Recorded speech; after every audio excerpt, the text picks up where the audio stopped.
The life of the Prophet Muhammad, peace and blessings of Allah be upon him. Bismillah ar-Rahman ar-Rahim.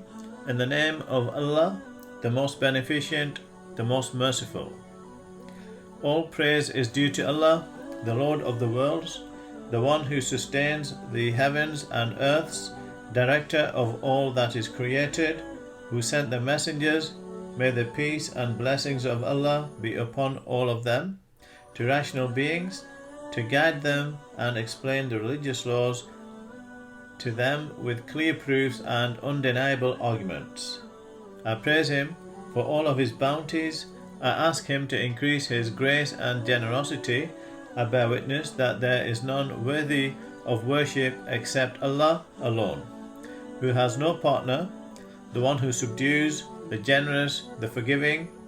I bear witness that our leader Muhammad is his servant and messenger, his beloved and dear one, the best of all creation.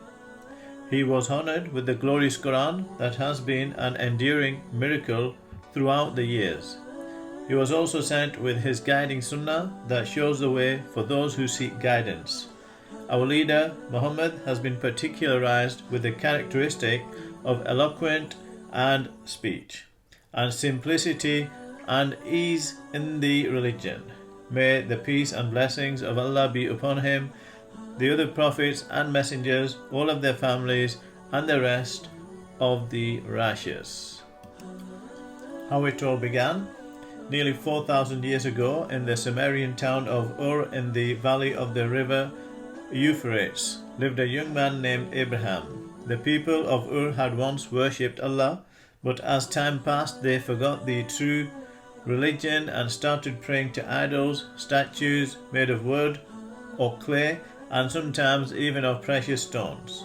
Even as a small child, Abraham could not understand how his people, and especially his father, could make these images with their own hands, call them gods, and then worship them. He had always refused to join his people when they paid respect to these statues. Instead, he would leave the town and sit alone thinking about the heavens and the world about him. He was sure his people were doing wrong, and so alone he searched for the right way. One clear night, as he sat staring at the sky, he saw a beautiful shining star, so beautiful that he cried out, "This must be Allah." He looked at it in awe for some time until suddenly it began to fade and then it disappeared. He turned away in disappointment, saying, "I love not things that set." Quran chapter 6 verse 77.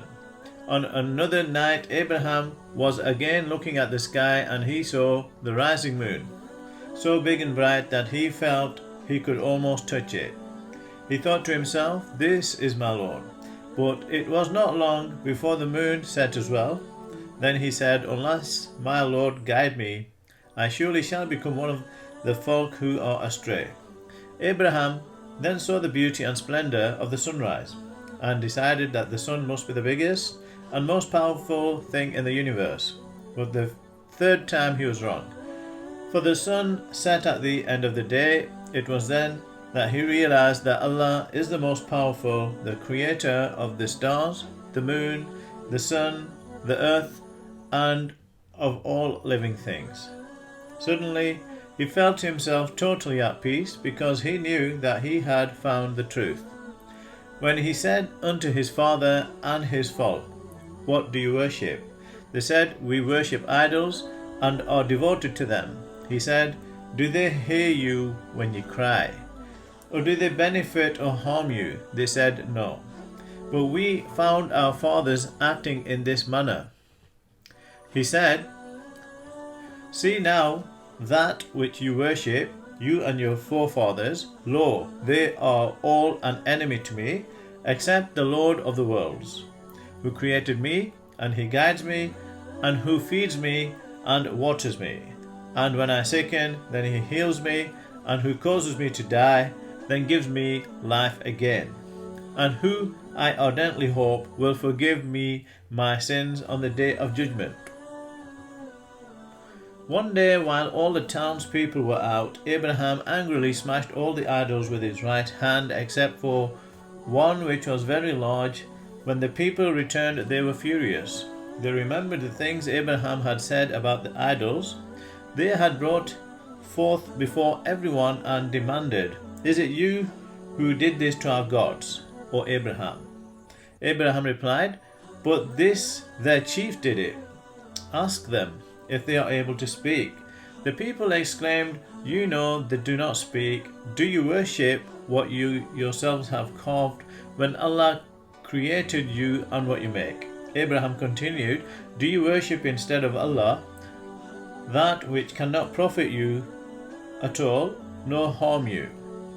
Finally, Abraham warned them, "Serve Allah and keep your duty unto Him. That is better for you if you did but know. You serve instead of Allah only idols, and you only invent a lie. Lo, those whom you serve instead of Allah own no provision for you, so seek your provision from Allah and serve Him and give thanks to Him. Unto Him you will be brought back." The people of Ur decided to give Abraham the worst punishment they could find. He was to be burnt to death. On the chosen day, all of the people gathered in the center of the city, and even the king of Ur was there. Abraham was then placed inside a special building filled with wood. The wood was lit. Soon the fire became so strong that the people were pushed back by the flames. But Allah said, "O fire, be coolness and peace for Abraham." The people waited until the fire had completely died down, and it was then that they saw Abraham still sitting there as though nothing had happened. At that moment they were utterly confused. They were not, however, moved by the miracle that had just happened before their very eyes. Still, Abraham tried to persuade his own dear father, who was named Azar, not to worship powerless, unseeing, unhearing statues. Abraham explained that special knowledge had come to him and implored his father, "So follow me and I will lead you on the right path. O my father, don't serve the devil." But Azar would not listen. He threatened his son with stoning if he continued to reject the gods of Ur. He ordered Abraham to leave the city with these words, "Depart from me a long while." Abraham said, "Peace be upon you. I shall ask my Lord's forgiveness for you. Surely He was ever gracious to me." Imagine how terrible it must have been for him to leave his home, his family, and all that he knew, and set out across the wilderness into the unknown. But at that time, how could he have remained among people who did not believe in Allah and who worshipped statues? Abraham always had a sense that Allah cared for him, and he felt Allah near him as he travelled. At last, after a long, hard journey, he arrived at a place by the Mediterranean Sea, not far from Egypt. There he married a noble woman by the name of Sarah and settled in the land of Palestine. Many years passed, but Abraham and his wife were not blessed with any children. In the hope that there would be a child and keeping with tradition, Sarah suggested that Abraham should marry Hagar, her Egyptian handmaid. Soon after this took place, Hagar had a little boy named Ismail. Some time later, Allah promised Abraham another son, but this time the mother of the child would be his first wife Sarah. The second son would be called Isaac. Allah also told Abraham that from his two sons Ismail and Ishaq, 2 nations and 3 religions would be founded, and because of this he must take Hagar and Ismail away from Palestine to a new land. These events were an important part of Allah's plan, for the descendants of Ismail would form a nation from which would come a great prophet who would guide the people in the way of Allah. This was to be Muhammad, peace be upon him, the messenger of Allah. From the descendants of Sarah's child, Isaac, would come Moses and Jesus. So it was Abraham, Hagar, and Ismail left Palestine. They travelled for many days until finally they reached the arid valley of Baca, later to be called Mecca, which was one of the great caravan routes. There was no water in the valley, and although Hagar and Ismail only had a small supply of water left, Abraham left them there knowing Allah would take care of them. Soon all the water was gone. The child began to grow weak from thirst. There were hills nearby, 2 of them, one called Safa and the other Marwa. Hagar went up one hill and looked into the distance to see if she could find any water, but found none. So she went to the other hill and did the same. She did this 7 times. Then sadly she returned to her son, and to her great surprise and joy she found a spring of water bubbling out of the earth near him. This spring, near which the mother and child settled, was later called Zamzam. The area around it became a place of rest for the caravans travelling across the desert, and in time grew into the famous trading city of Mecca. From time to time Abraham travelled from Palestine to visit his family, and he saw Ismail grow into a strong young man. It was during one of these visits that Allah commanded them to rebuild the Kaaba, the very first place where people had worshipped Allah. They were told exactly where and how to build it. It was to be erected by the well of Zamzam and built in the shape of a cube. In its eastern corner was to be placed a black stone that had fallen to earth from heaven. An angel brought the stone to them from the nearby hill of Abu Qubais. Abraham and Ismail worked hard to rebuild the Kaaba, and they did so. They prayed to Allah to send a prophet from among the descendants. And when Abraham and Ismail were raising the foundations of the house, Abraham prayed, "Our Lord, receive this from us. Thou, only Thou, art the all-hearing, the all-knowing, our Lord, and make us submissive unto Thee, and our seed and nation submissive unto Thee, and show us our way of worship, and turn toward us low. Thou, only Thou, art the relenting, the merciful, our Lord, and raise up in their midst a messenger from among them, who shall recite unto them Thy revelations, and shall instruct them into the scripture and in wisdom, and shall make them grow. Lo, Thou, only Thou, art the mighty wise." When the Kaaba was completed, Allah commanded Abraham to call mankind to pilgrimage to his holy house. Abraham wondered how anyone could hear his call. Allah said, "You call, and I will bring them." This was how the pilgrimage to the Kaaba in Mecca was established, and when Muslims make the pilgrimage today, they continue to answer the age-old call of Abraham. The children of Ismail. Over the years, Ismail's children themselves had children. His descendants increased and formed tribes, which spread out all over Arabia. One of these tribes was called Quraysh. His people never moved away from Mecca and lived near the Kaaba. One of the duties of the leader of Quraysh was to look after those who came on pilgrimage to the Kaaba. The pilgrims would come from all over Arabia, and it was a great honor to provide them with food and water. As time passed, however, the Arabs stopped worshipping Allah directly and started bringing idols back with them from the different countries they visited. These idols were placed in the Kaaba, which was no longer regarded as the sanctuary of Allah, as Abraham had intended it. It was, however, still respected by the Arabs. Around this time, the well of Zamzam disappeared beneath the sand. Also at this time, Qusay, one of the leaders of Quraysh, became ruler over Mecca. He held the keys of the temple and had the right to give water to the pilgrims, to feed them, to take charge of meetings, and to hand out war banners from battle. It was also in his house that Quraysh settled their affairs. After Qusay's death, his son Abdu Manaf, who had become famous during his father's lifetime, took over the leadership of Quraysh. After him came his son Hashim. It is said that Hashim was the first to begin the 2 great caravan journeys of Quraysh, one in the summer to Syria and the north, and one in the winter to Yemen and the south. As a result, Mecca grew rich and became a large and important center of trade. One summer, Hashim went north to buy goods to sell in Yemen. On his way, he stopped in Yathrib to trade in the market, and there he saw a beautiful woman. She was Salma, the daughter of Amr ibn Zayd, who was from much a respected family.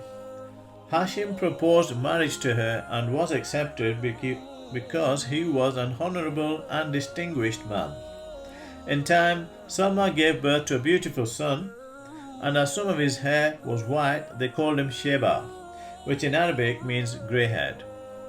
Mother and son stayed in the cooler, healthier climate of Yathrib, while Hashim returned to Mecca, but he would visit them each time he took his caravan to the north. During one of these journeys, however, Hashim became ill and died. Sheba, a handsome, intelligent boy, grew up in his uncle's house in Yathrib. He was proud of being the son of Hashim ibn Abdi Manaf, the head of Quraysh, guardian of the Kaaba and protector of the pilgrims, even though he had not known his father, who had died while Sheba was very young. At Hashim's death, his brother Al-Muttalib took over his duties and responsibilities. He travelled to Yathrib to see his nephew Sheba and decided that as the boy would one day inherit his father's place, the time had come for him to live in Mecca.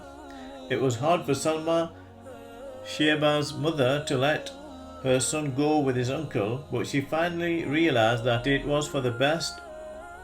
Al-Muttalib returned to Mecca, entering the city at noon on his camel, with Sheba behind him. When the people of Mecca saw the boy, they thought he was a slave, and pointing at him called out Abdul Muttalib, being the Arabic for slave. Al-Muttalib told them that Sheba was not a slave but his nephew, who had come to live with them. From that day on, however, Sheba was always affectionately called Abd Muttalib. On the death of Al-Muttalib, who died in Yemen, where he had gone to trade, Abd al-Muttalib took his place. He became the most respected member of the family and loved and admired by all. He was, however, unlike those Arabs who had given up the teachings of Abraham. The promise at Zamzam. The well of Zamzam, which disappeared when the Arabs placed idols at the Kaaba, remained buried under the sand. Thus, for many years, the people of Quraysh had to fetch their water from far away. One day, Abd al-Muttalib was very tired from doing this and fell asleep next to the Kaaba. He had a dream in which he was told to dig up Zamzam. When he woke up, he was puzzled because he did not know what Zamzam was, the well having disappeared many years before he was born. The next day he had the same dream, but this time he was told where to find the well. Abd al-Muttalib had a son at that time, and together they began to dig. The work was so difficult that Abd al-Muttalib made an oath to Allah that if one day he were to have 10 sons to help him and stand by him, in return he would sacrifice one of them in Allah's honor. After working for 3 days, they finally found the well of Zamzam. Pilgrims have been drinking from it ever since. The years passed by, and Abd al-Muttalib did have 10 sons. They grew into fine, strong men, and the time came for him to keep his promise to Allah. He told his sons about the promise, and they agreed that he had to sacrifice one of them. To see which one it would be, they decided to draw lots, which was the custom of Quraysh when deciding important matters. Abdul al-Muttalib told each son to get an arrow and write his own name upon it, and then to bring it to him. This they did, after which he took them to the Kaaba, where there was a man whose special task it was to cast arrows and pick one from among them. This man solemnly proceeded to do this. On the arrow he chose was written the name of Abd Allah, the youngest and favourite son of Abd al-Muttalib. Even so, the father took his son near the Kaaba and prepared to sacrifice him. Many of the Quraysh leaders were present, and they became very angry because Abd Allah was very young and much loved by everyone. They tried to think of a way to save his life. Someone suggested that the advice of a wise old woman who lived in Yathrib should be sought, and Abd al-Muttalib took his son and went to see if she could decide what to do.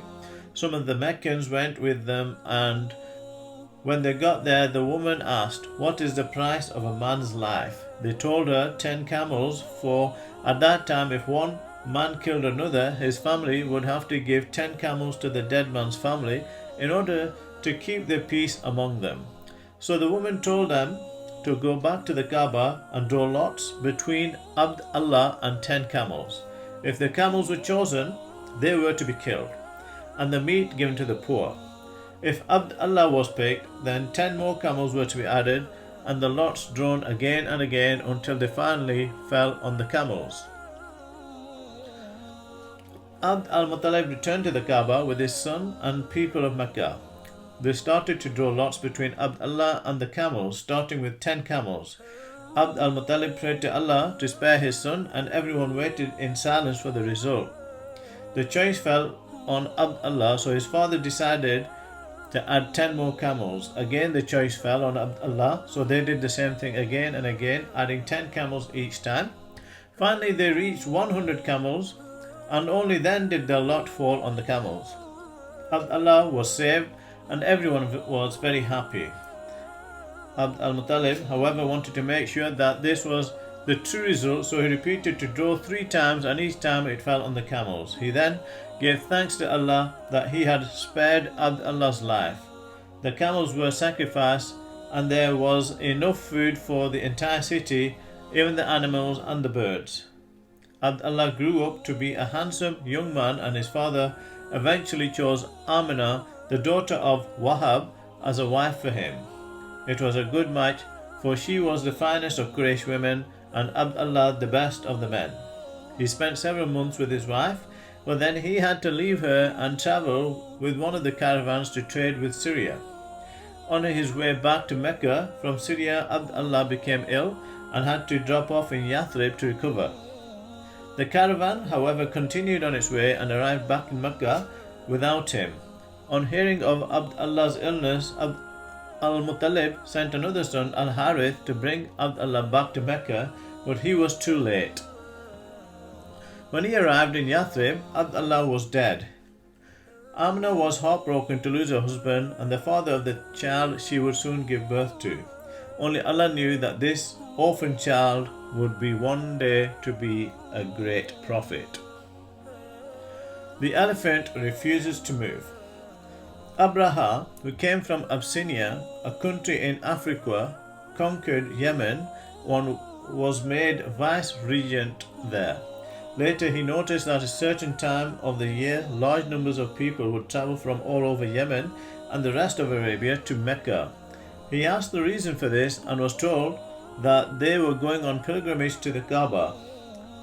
Abraha hated the idea of Mecca being more important than his own country, so he decided to build a church of coloured marble with doors of gold and ornaments of silver, and ordered the people to visit it instead of the Kaaba, but no one obeyed him. Abraha became angry and decided to destroy the Kaaba. He prepared a large army led by an elephant and set off towards Mecca. When the Meccans heard that he was coming, they became very frightened.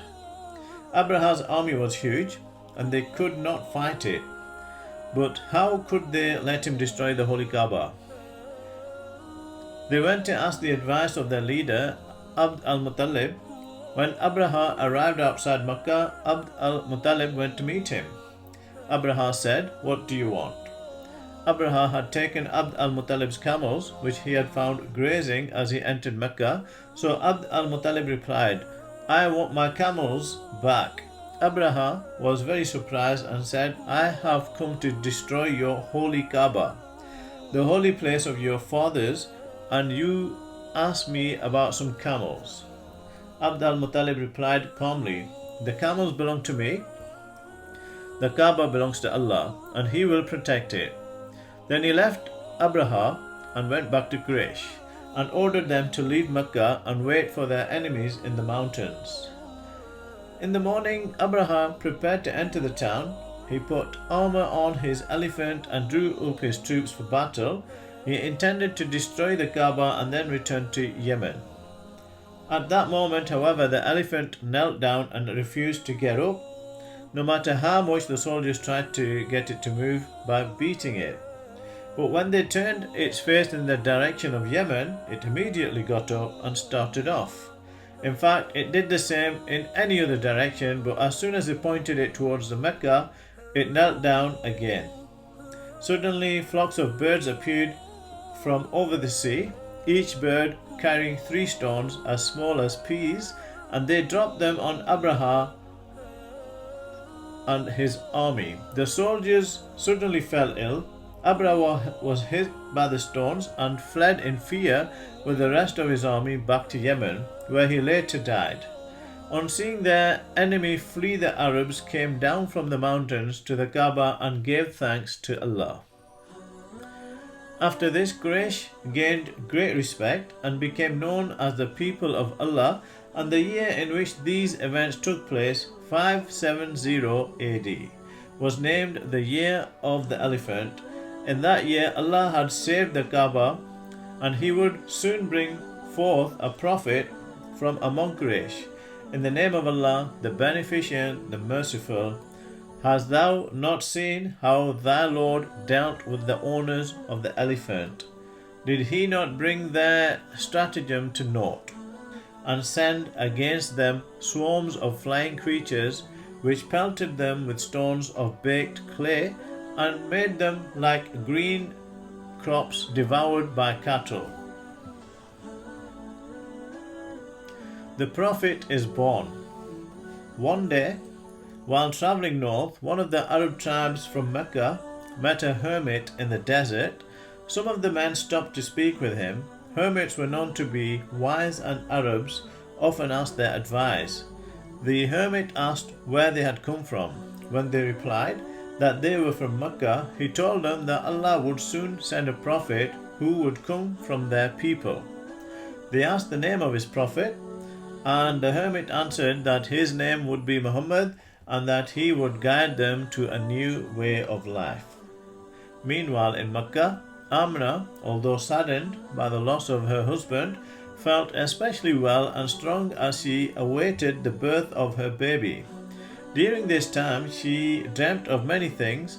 On one occasion, it was as if a great light was shining out of her, and on another, she heard a voice telling her that she would have a boy and that his name would be Muhammad. She never forgot that voice, but she told no one about it. On Monday, the 12th day of Rabi al-Awwal in the year of the elephant, Amna gave birth to a son. Allah sends many signs when one of His chosen prophets is born, and on that 12th day of Rabi al-Awwal in the year 570 AD, many such signs were seen. Some were seen by Jewish scholars who had read in their scriptures of a coming prophet. One of these learned men in Yathrib, for instance, saw a brilliant new star he had never seen before as he studied the heavens that night. He called the people around him and pointed the star out to them. He told them a prophet must have been born. That same night, another Jew was passing by the meeting place of the leaders of Quraysh in Mecca. He asked them if a baby boy had just been born and told them that if it were true, this would be the prophet of the Arab nation. Amina sent news of the birth to her father-in-law, Abd al-Muttalib, who was sitting near the Kaaba at the time. He was very happy and began at once to think of a name for the boy. An ordinary name would not do. 6 days came and went, and still he had not decided. But on the 7th day, as he lay asleep near the Kaaba, Abd al-Muttalib dreamt that he should give the baby the unusual name of Muhammad, just as Amina herself had dreamt, and the child was called Muhammad, peace be upon him, which means the praised one. A time with Halima. Like many other women in Mecca, Amina decided to send her son away from the city for his early years to the desert where it was more healthy. Women from the desert used to come to Mecca to collect the new babies, and they would then keep them until they developed into strong children for which they were well paid by the parents. Among the women who travelled to Mecca to fetch a new baby at the time Amna's son was born was a Bedouin woman called Halima. With her was her husband and baby son. They had always been very poor, but this year things were harder than ever because they had famine. The donkey that had earned Halima on the journey was so weak from hunger that he often stumbled. Halima's own baby son cried all the time because his mother could not feed him properly. Even their she-camel did not give them one drop of milk. Halima did not know what to do. She thought to herself, how can I possibly feed another baby when I haven't got enough milk even for my own son? At last they reached Mecca. All the other women of the tribe to which Halima belonged, the Bani Sa'd, found a child to take back with them, but not Halima. The only baby left was Muhammad, peace be upon him. Usually the father paid the wet nurse, but Muhammad's father was dead, so no one wanted to take him, even though he was from one of the noblest families of Quraysh. Halima did not want to take him either, but she did not want to be the only woman to go back to her tribe without a baby to bring up. She asked her husband whether she could take Muhammad, peace be upon him, or not. He advised her to do so, adding, perhaps Allah will bless us because of him. They started on the journey, and as soon as Halima began to feed Muhammad, peace be upon him, her milk suddenly increased, and she had enough for him as well as her own baby son. When they were back home, everything began to change. The land became green, and the date trees, one of their main sources of food, gave lots of fruit. Even the sheep and their old she-camel began to give plenty of milk. Halima and her husband knew that this good fortune had come because they had the new baby, Muhammad, peace be upon him, whom they had come to love as if he was their own son. When Muhammad, peace be upon him, was 2 years old, Halima took him back to his mother. She pleaded with Amna, however, to let her keep him for a little longer, and to her great joy the mother agreed.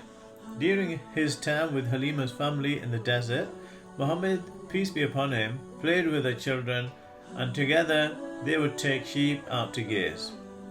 At other times, however, Halima would often find him sitting alone. It is said that on one occasion 2 angels came to Muhammad, peace be upon him, and washed his heart with snow.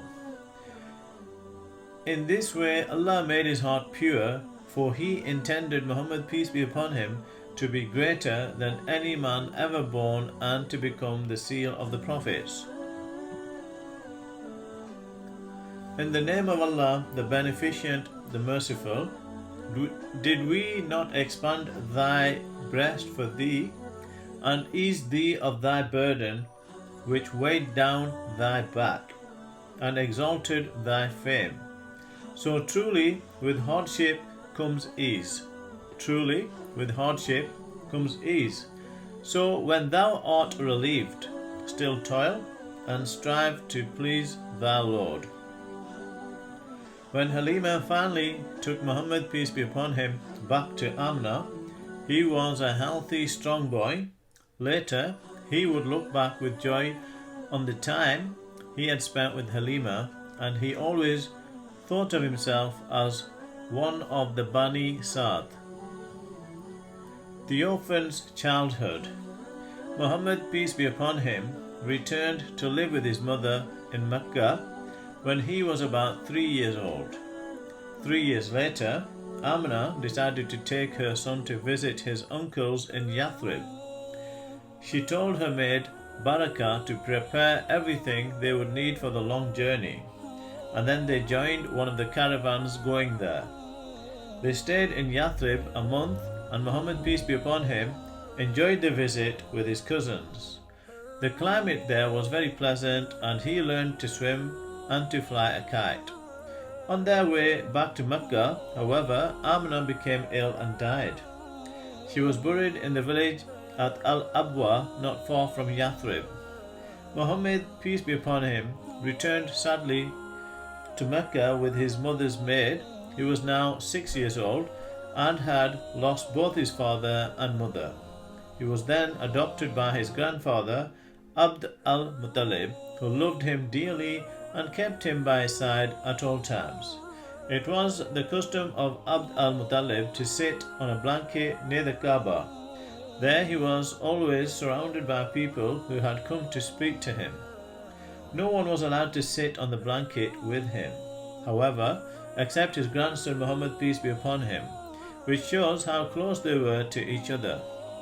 Many times Abd al-Muttalib was heard to say, "This boy will be very important one day." 2 years later, Abd al-Muttalib became ill, and Muhammad, peace be upon him, stayed by him constantly. Abd al-Muttalib told his son Abu Talib to adopt Muhammad, peace be upon him, after his death, which he did. Abu Talib had many children of his own, but Muhammad, peace be upon him, immediately became part of his family and the favourite child. The time came for Quraysh to prepare a caravan to go to Syria. Abu Talib was going with them, and he took Muhammad, peace be upon him, along. It was Muhammad's first journey to the north. After days of travel, the caravan arrived at a place near Syria where the Romans used to come to trade with the Arabs.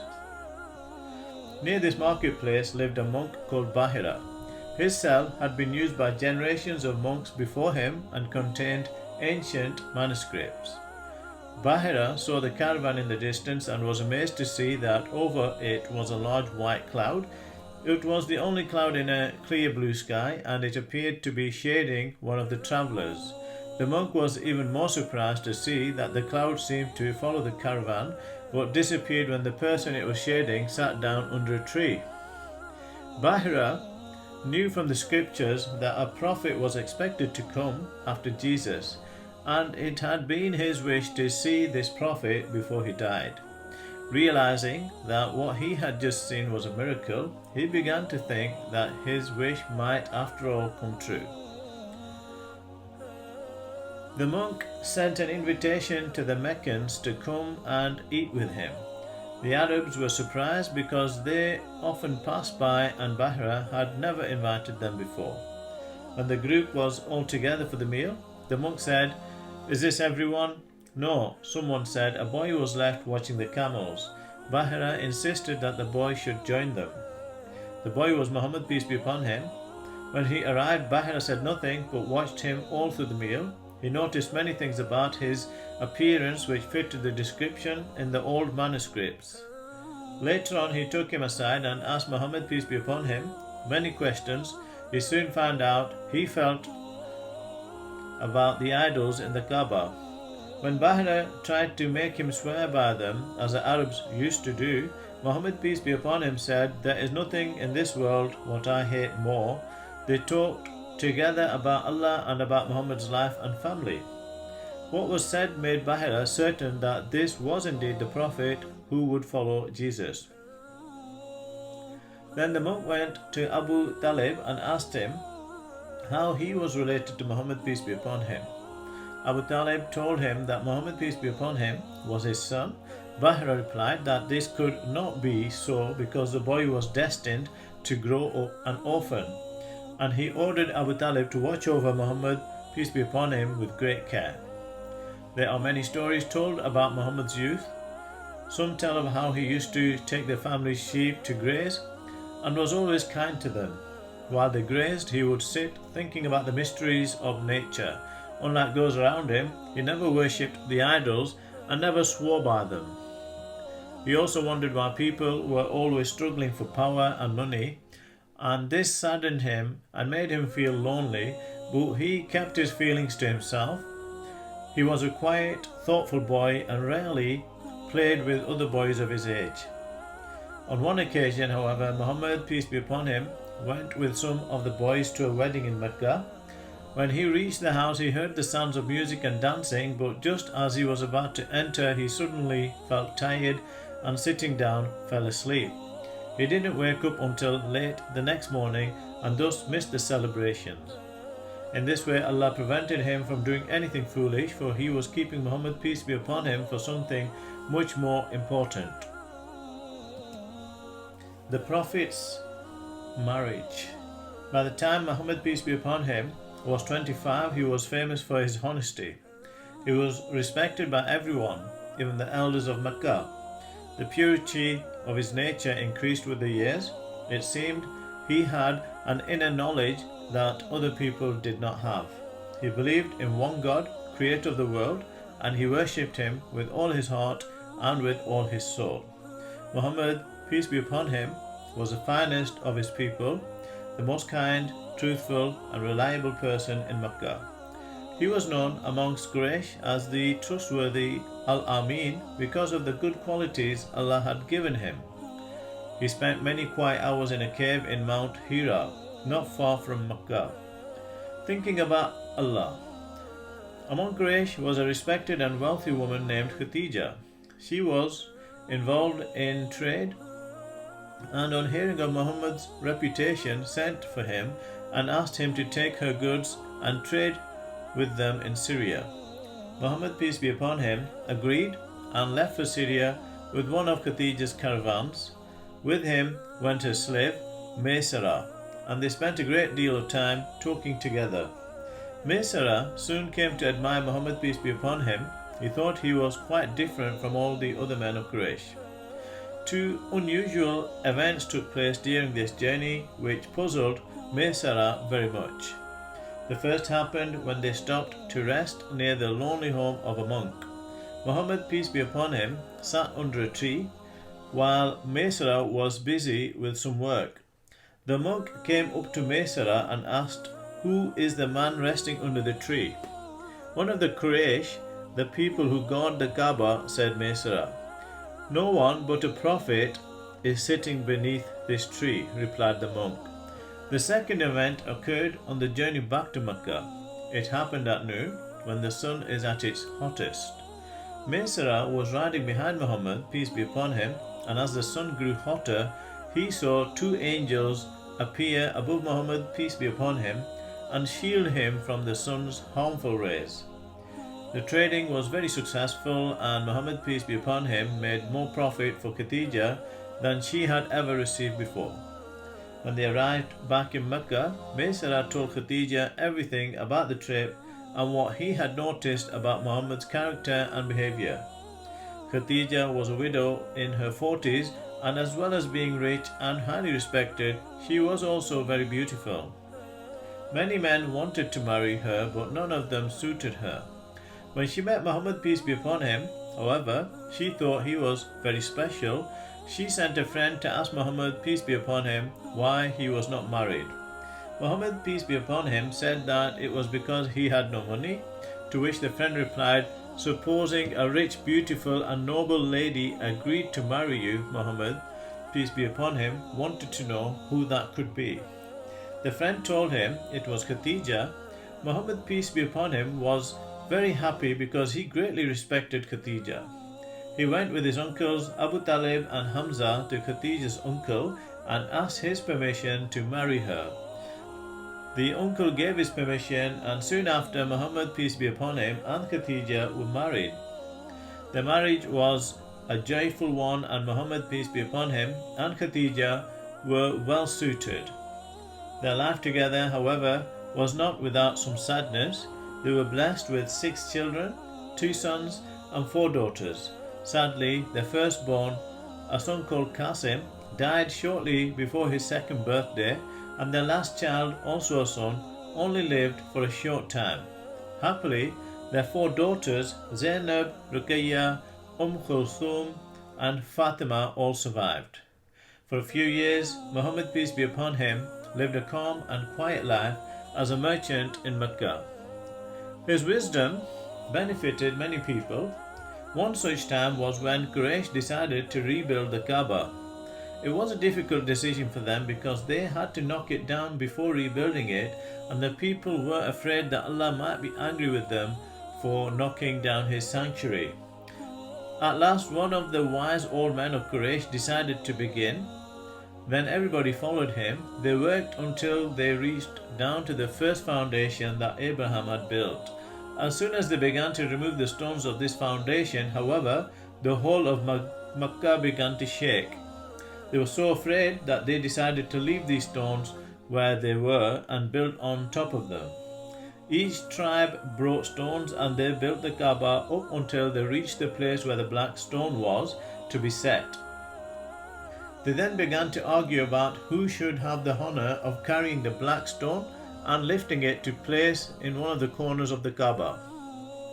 They almost came to blows, but fortunately one of the men offered a solution. He suggested that they should be guided by the first person to enter the place of worship.